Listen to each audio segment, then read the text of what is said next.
wonderful person in my life. She is known to me as Auntie Kate. She was born and raised to the age of 14 in the United Kingdom. There, she lived in a stone brick house in Oxfordshire until her big move to Australia in the 1970s. After arriving in Australia, Auntie Kate and her siblings were scared. They were very young and now had a new home, new friends, discovered new foods, and experienced all the unfamiliar animals.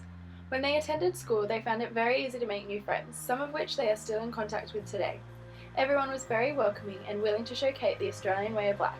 They very easily became accustomed to their new life in Australia. Kate grew up with her mother and father very much still British, with their stance on political agendas and the British monarchy. Their love for the Queen was to be passed down to their children, as Auntie Kate is still very fond of the Queen still to this day.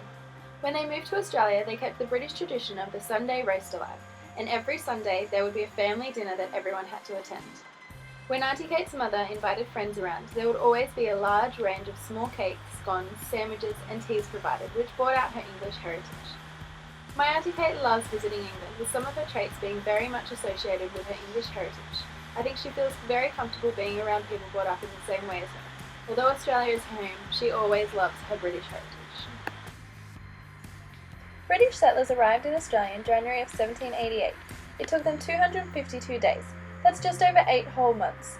With them, they brought 1,500 men, women and children, who helped form the beginning of the colonisation of what has now become a multicultural country. They brought with them their traditions, cultures, language, religion, history, legal system, sports and foods, many of which are still evident in the lives of Australians today.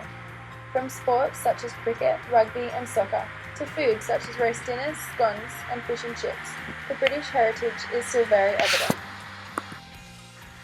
The British settlers arrived with a language foreign to the Indigenous people of Australia, yet it is now the most widely spoken language in Australia, with many people learning it from either birth or as they migrate here from a non-English speaking country. It has shaped our education system and our children's futures.